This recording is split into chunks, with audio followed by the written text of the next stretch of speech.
Thanks for joining us on Arirang News. I'm Kim Dami in Seoul. The leaders of South Korea and the UK are co-hosting the AI Seoul Summit for 2 days from today. World and business leaders are putting their heads together on ways to foster innovation, safety, and inclusivity in artificial intelligence. The International Criminal Court is seeking arrest warrants for Israeli Prime Minister Benjamin Netanyahu and Hamas leaders in Gaza for war crimes. Now, Israel has slammed the ICC decision. Iran has declared a 5-day mourning period for President Abraham Raisi, who was killed in a helicopter crash. The country's 14th presidential elections will be held on June 28th to elect new leadership. South Korea and the UK will co-host the AI Seoul Summit this week beginning today. It's expected to set out a vision for governing the technology, expanding on the declaration made at the AI Safety Summit in England back last year. Our Oh Soo-young starts us off. South Korea and Britain are working to reach a joint statement with world leaders on advancing innovation, safety and inclusivity in artificial intelligence in a virtual summit co-hosted by the two nations. In a briefing Monday, South Korea's top office said the AI Seoul Summit will kick off on Tuesday, with the leaders of G7 nations, Singapore and Australia invited to follow up on the first AI Safety Summit last November. While the Bletchley Park Summit focused on addressing threats to humanity posed by the fast-evolving technology, this whole session will expand the agenda to include innovation and inclusivity, with leaders expected to adopt an agreement on the way forward. Heads of international organizations, including the United Nations and the European Union, as well as global tech giants like Samsung, Naver, Google, Amazon and OpenAI have also been invited. Participants will hold a balanced discussion on not only the risks posed by AI, but also its positive aspects and how AI can contribute to humanity. In a joint op-ed on Monday, President Yoon Suk-yeol and British Prime Minister Rishi Sunak emphasized the need for global standards to regulate and mitigate risks posed by AI, to transform lives for the better, and stop the global race to the bottom. They said the AI Seoul Summit is expected to set out a vision for multilateral governance of the technology to tackle global challenges such as poverty and climate change. President Yoon, beginning with his New York initiative in 2022, has actively promoted global efforts to form norms on advancing digital innovation for the benefit of humanity, whilst expanding access and rights to gain from technology. On the second day of the summit, a ministerial session and the AI Global Forum will take place offline to expand the conversation. The AI Global Forum aims to advance discussions with various stakeholders, including governments, firms, experts and civil society, under the theme of governance for embracing AI safety innovation. A presidential official told reporters China was not invited to join the leaders' meeting, in line with the first AI Safety Summit, but Beijing has agreed to participate in the ministerial session on Wednesday. Acknowledging the differences on governing technology, namely between liberal democracies and Beijing, the official said such issues are likely to be discussed throughout the summit. Yoon's office says by leading the comprehensive conversation on setting digital standards, South Korea hopes to expand its global reach as a technological leader and also become one of the world's top 3 powers in artificial intelligence. Oh Soo-young, Arirang News. South Korea's Unification Minister held a press conference on Monday where he revealed some changes to the organization of the North Korean Workers' Party and what appears to be Pyongyang's effort to deny the idea of reunification. Our North Korean Affairs correspondent Kim Jung-sil has the details. Unification Minister Kim Yong-ho revealed new findings on North Korea while reaffirming Seoul's policy against the regime in a press conference on Monday. The North hasn't announced it yet, but its United Front Department has renamed the Workers' Party Central Committee Bureau 10, and its functions have been centralized on psychological warfare. North Korea's United Front Department served as the counterpart to South Korea's Ministry of Unification. A senior ministry official said the change means Pyongyang is now only focusing on espionage against the South and not efforts related to reunification. Other experts said it was notable that the North had decided to keep the department intact, although under a different name. When asked about former President Moon Jae-in's recent memoir in which he wrote he trusted Kim Jong-un's sincerity, that he has no intention of using nuclear weapons, the minister responded as follows. What's most important is to read our counterparts' intention and capability. North Korea has the capability to threaten us through its nuclear and missile development. If we only focus on its intention while overlooking its ability, this could lead to a misjudgment of the state. He said one of the toughest challenges remaining was Pyongyang's refusal to engage in dialogue. The inter-Korean communication channel should resume regardless of the political and military situation, at least for humanitarian purposes and disaster response measures. It's urgent to restore such channels ahead of the monsoon season. The minister plans to visit Seonyu-do Beach this Friday along with U.S. Special Envoy Julie Turner, where 16-year-old Kim Young-nam was abducted by the North in 1978 to raise awareness of the issue. Kim Jung-sil, Arirang News. Seoul and Washington began a second round of talks on Tuesday morning on sharing the cost of stationing American troops here in South Korea. The three-day meeting taking place in Seoul is being led by South Korea's chief negotiator from the Foreign Ministry Lee Tae-woo and his American counterpart Linda Specht. The talks will determine how much of the cost South Korea should shoulder to maintain more than 28,000 members of U.S. Forces Korea starting in 2026. The first round of the talks took place in Hawaii last month, and the current deal signed in 2021 is set to expire at the end of 2025. South Korea and Japan are expected to hold a defense ministerial meeting in Singapore later this month, during which the two sides are likely to touch upon the 2018 patrol aircraft dispute once again to prevent a recurrence. Our defense correspondent Choi Min-jung has more. A Japanese national newspaper has hinted that South Korea and Japan will soon resume bilateral defense exchanges, which have been on hold since the 2018 patrol aircraft dispute. Yomiuri Shimbun on Monday reported that the defense ministers of the two sides are expected to meet on the sidelines of the Shangri-La dialogue in Singapore at the end of the month, where they're expected to hold talks and exchange documents on preventing a recurrence. The dispute flared up in December 2018 when a Japanese maritime patrol aircraft flew at an unusually low altitude over a South Korean warship. Tokyo, on the other hand, accused the South Korean vessel of blocking its fire control radar. Talks have been suspended since 2019. South Korea's defense ministry confirmed that the two sides are currently in talks. South Korea and Japan already confirmed their positions last year regarding this issue and decided to prepare measures to prevent a recurrence from a future-oriented perspective. We are closely cooperating with Japan. Japan's media has acknowledged that the incident has been the biggest barrier between the defense authorities of Seoul and Tokyo and turned the spotlight on whether the resumption of defense exchanges will serve as an opportunity to rebuild trust between the two sides.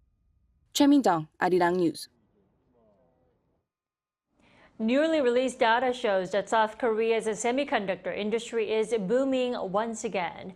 According to the Korea's Customs Service on Tuesday, exports in the first 20 days of May rose 1.5% compared to the same period last year, coming to a total of over $32.7 billion. The semiconductor industry saw a large jump of 45.5% during this period, whilst auto exports shrank by just over 4%. Expectations are high that the value of outbound shipments for May overall will continue the trend of rising exports and record an 8th straight month of on-year growth. Despite 3 months passing since the junior doctors began walking out of their workplaces in protest over the government's planned medical school admissions quota hike, those doctors may now face delays in getting medical fellowships. Despite the health ministry's call for junior doctors to return to work by Monday, the vast majority of the 12,020 doctors continue their collective action. According to Health Minister Cho Kyu-hong, under the relevant law, junior doctors are only allowed to log up to 3 months of absences if they are set to qualify for next year's specialty certification exam. Trainee doctors began their protest on February 19th. The cabinet has recommended for President Yoon Suk-yeol to veto a special probe bill into a marine's death. On Tuesday, Prime Minister Han Duck-soo, opening a cabinet meeting, said the bill was railroaded by the opposition Democratic Party and its special prosecutor assignment procedure is problematic. President Yoon himself has also hinted at vetoing the bill previously, saying he wants to see the results of the ongoing investigations by the police and the Corruption Investigation Office. The Marine died during a search and rescue operation after heavy rain last year, and the bill would also look into any possible government interference during the initial investigation. All opposition parties have called on the president to accept the bill. Now, he has until Wednesday to make his decision.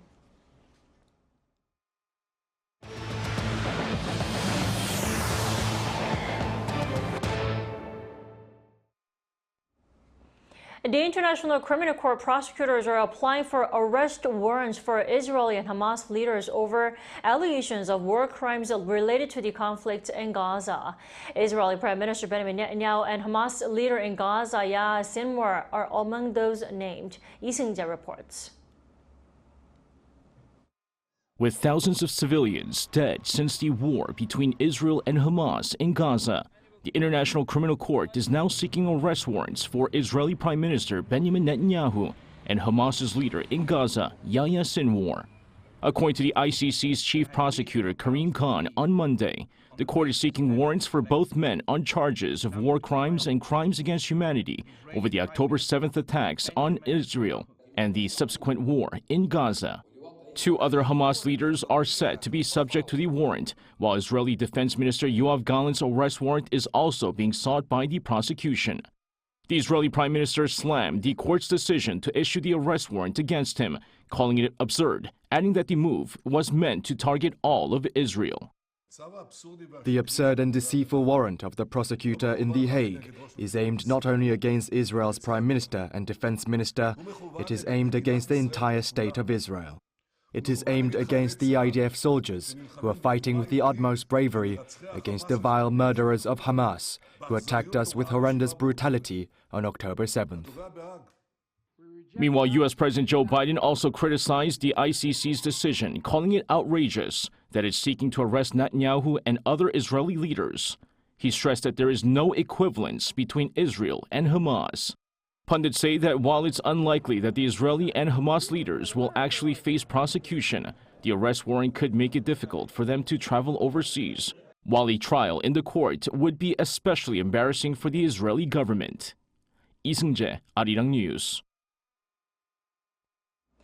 Iran began 5 days of mourning on Monday following the death of the country's president in a helicopter crash the day before. Tehran also said there will be a presidential election late next month. Our Shin Se-byuk has more. Iran declared a 5-day national mourning period on Monday following the death of President Ibrahim Raisi in a helicopter crash. Mourners filled the streets in major cities, including the capital Tehran, with memorial prayer gatherings held in various squares, creating a somber atmosphere. Well, we are all sad about this news. He was a president of the people, and we lost a president who worked tirelessly for our nation. President Ibrahim Raisi and 8 others, including his foreign minister, were aboard a helicopter that crashed on Sunday. The wreckage was found on Monday in a mountainous region of northwest Iran. Iran's state-run IRNA news agency reported on the same day that the helicopter crashed due to a technical failure. The helicopter was an American-made Bell 212, which, according to CNN, is an outdated model introduced decades ago. Multiple media outlets also reported that Iran has struggled to procure helicopter parts due to international sanctions. Previously, severe weather conditions were blamed for the crash. President Raisi's funeral will be held on May 22nd in Tehran. Meanwhile, the Iranian government said a presidential election will be held on June 28th in accordance with constitutional provisions. The Iranian constitution mandates that in the event of a presidential vacancy, a direct election for a new president must be held within 50 days. Until the new president is elected, first Vice President Mohammad Moghbir will serve as acting president. In response to Raisi's death, the U.S. on Monday issued an official statement through the State Department expressing condolences for the death of President Ibrahim Raisi, his foreign minister, and others in the helicopter crash in northwest Iran. However, Washington also said hardliner Raisi had, quote, blood on his hands, pointing to Iran's support for terrorist groups as well as human rights abuses in the country, while making it clear that the U.S. had no involvement in the crash. Shin Se-byuk, Arirang News. South Korea judoka Hamimis won a gold medal at the 2024 Abu Dhabi World Championships. The 21-year-old claimed victory on Monday evening local time in the women's 57-kilogram class final held at the Mubadala Arena. She defeated world number 1 Krista Deguchi from Canada in a tense and prolonged match, which was decided when Deguchi was penalized for non-combativity in overtime. The victory makes her the first South Korean judo world champion in 6 years, and also the first female Korean to take the title since 1995. The 2024 World Judo Championships is taking place in the UAE from May 19th to May 24th. When a national crisis or major disaster occurs, survivors and bereaved families are left in shock. Such mental trauma and suffering also need an emergency psychological response. Now, what is being done by the government and what do we need to be aware of? Yoon-jin reports. As well as injuries, deaths, and destruction, major disasters and crises cause damage to mental health. This is often overlooked because there are no visible injuries, but the impact of trauma on mental health can severely affect one's daily life. There may be signs of sensitive reactions like anxiety or depression, also habits of avoiding situations related to the traumatic incident, or being intimidated by interpersonal relationships. What is needed in this situation is emergency psychological support. This is carried out in 3 stages: looking, listening, and connecting. First, we need to be on the lookout for anybody in extreme pain or stress. Trained counselors listen to their stories and then connect them with professionals or institutions that can help. But the victims should not be forced to talk about their trauma, and using negative expressions can only worsen the situation. Promises that cannot be kept should also not be made. Trust is a crucial element. When one experiences the crisis of their daily life breaking down, they may quickly lose trust in themselves, others, and the world. The National Center for Disaster and Trauma offers training for psychological emergency response in cases of disaster and trauma. It also operates a safe bus that allows mental health counseling directly at the site of the disaster. Experts in mental health say that emergency psychological support doesn't have to come from professionals, and that in such situations, it is more important that the victims stay connected. Yoon-jin, Arirang News.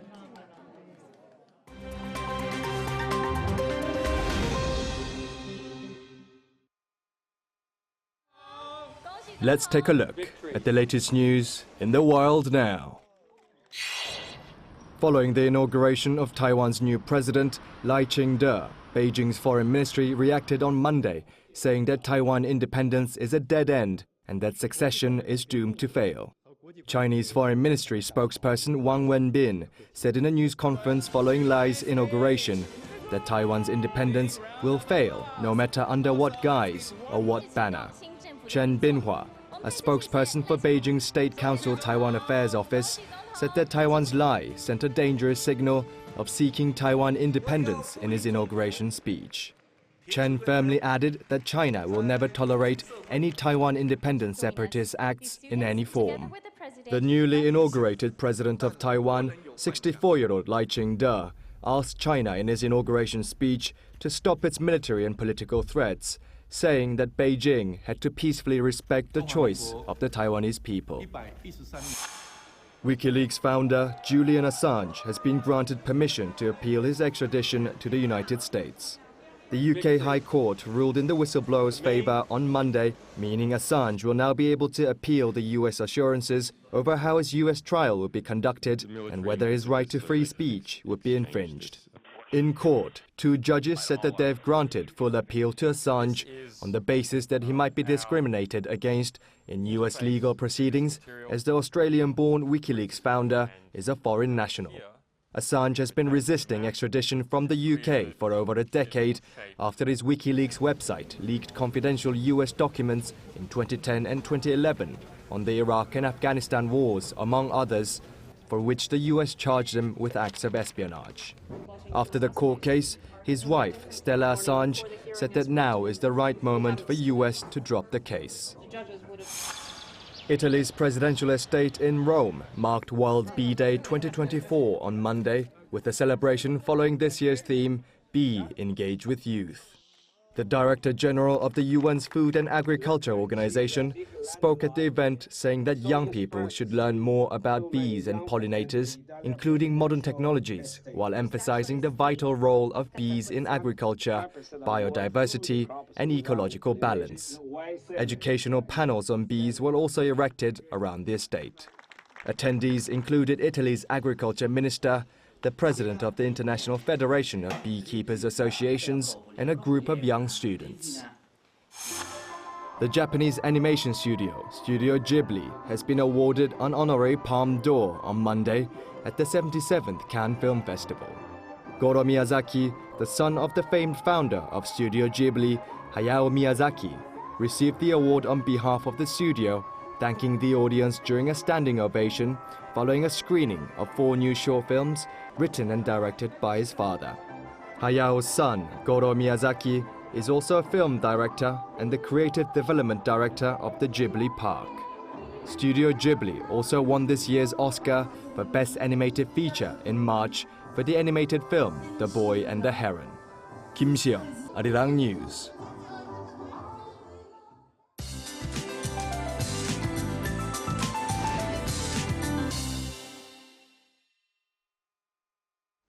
Good afternoon. So the provinces got a taste of summer yesterday, but today the heat arrives for western regions, with temperatures rising to as much as 28 degrees here in Seoul.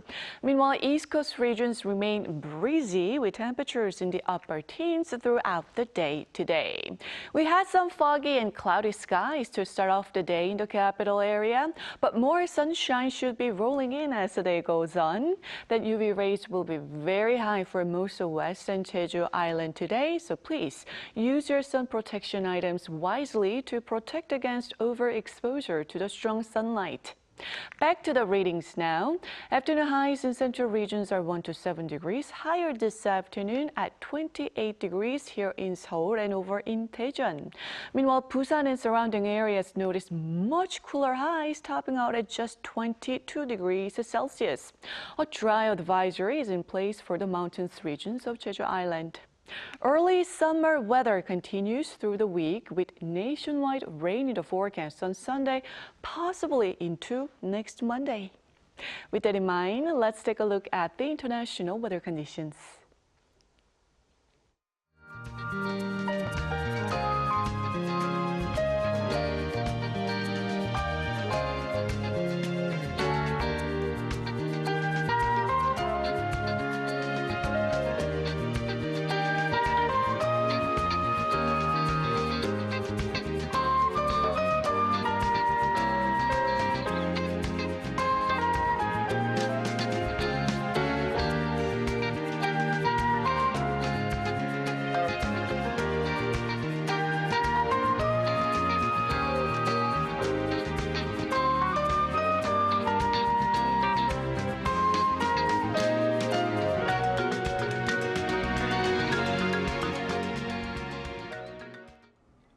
That is all we have at this hour. Arirang News will be back at 2 p.m. Korea time. Thanks for watching.